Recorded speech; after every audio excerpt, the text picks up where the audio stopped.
वृत्त के अंतर्गत हम प्रश्न ले रहे हैं। प्रश्न हमारा इस प्रकार से है कि एक वृत्त की त्रिज्या 20 सेंटीमीटर है, दो बराबर और समांतर जीवाओं के बीच की दूरी 24 सेंटीमीटर है, तो हमें जीवा की लंबाई ज्ञात करना है। देखिए, हमको प्रश्न में जो चीज दिया है उसको हम चित्र में देखते हैं। एक वृत्त है और उसकी त्रिज्या हमको दी हुई है 20 सेंटीमीटर, और दो जीवा हैं। खासियत ये है इन जीवाओं की कि ये दोनों क्या हैं, समांतर हैं और केंद्र से समान दूरी पर हैं। ठीक है, समांतर है, बराबर है, तो केंद्र से समान दूरी पर होंगे, और इनके बीच की जो दूरी है, इनके बीच की दूरी वो है 24 सेंटीमीटर। तो हम इसको थोड़ा सा नाम दे देते हैं तो पढ़ने में आसानी होगा। ए बी हमारी जीवा है, सी डी भी हमारी जीवा है। प्रश्न के अनुसार ए बी बराबर सी डी है, और ए बी जो जीवा है वो सी डी जीवा के समांतर है, और इन दोनों के बीच की दूरी, अगर इसको मैं m और n डाल दूं तो n बराबर 24 सेंटीमीटर दिया होगा, और त्रिज्या r का मान 20 सेंटीमीटर दिया होगा। ये सारी चीजें हमको दिया है।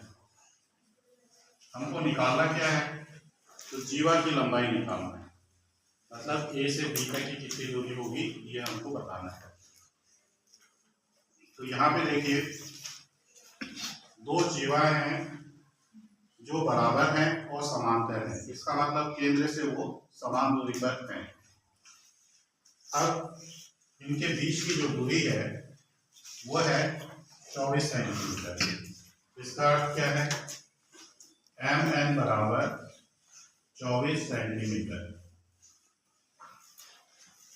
और ये जो दूरी होगी वो बराबर है। तो एम एन को हम लिख सकते हैं ओ एम धन ओ एन।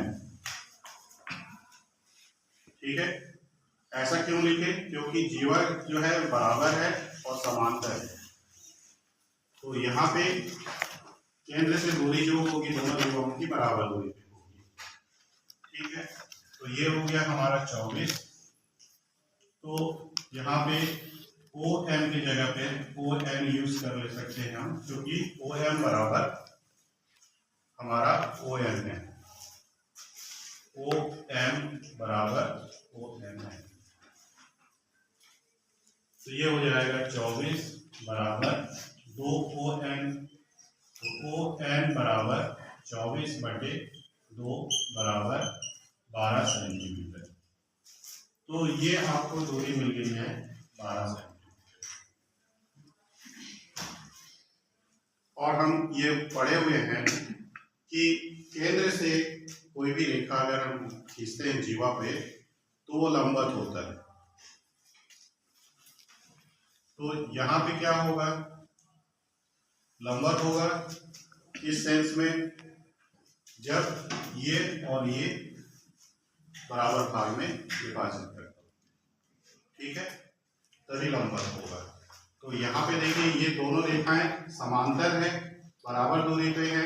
इसका मतलब क्या होगा कि केंद्र से जब भी हम एक रेखा खींचेंगे तो जीवा को दो बराबर भागों में बांटेगा, और यहाँ पे लंबवत होगा, तो इसका अर्थ है कि यहाँ पे 90 अंश का कोण बनाएगा। अब ये 90 अंश का कोण बन रहा है, हमारा एक त्रिभुज बन जा रहा है ओ एन ए। ये एक समकोण त्रिभुज बन रहा है। तो समकोण त्रिभुज बन रहा है, तो यहाँ पे कोण बनेगा थीटा, इसके सामने वाली भुजा हो गई लंब, ये हो गया आधार, और ये हो गया कर्ण। तो हम पाइथागोरस प्रमेय का उपयोग करते हैं। तो त्रिभुज ओ एन ए में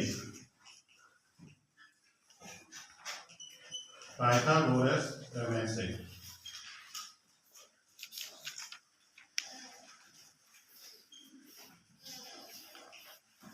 पाइथागोरस प्रमेय से हम देखें तो क्या होगा, कर्ण का वर्ग बराबर लंब का वर्ग धन आधार का वर्ग।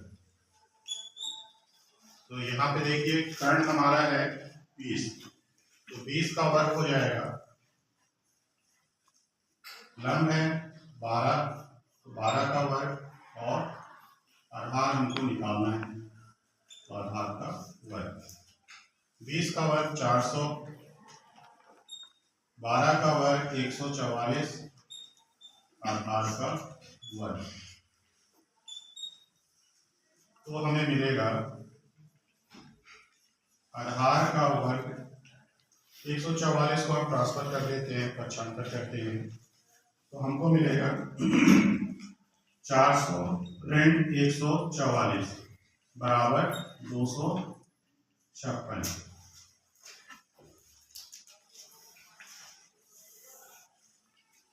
तो आधार बराबर वर्गमूल 256। 256 का वर्गमूल निकालेंगे तो हमको मिल जाएगा 16।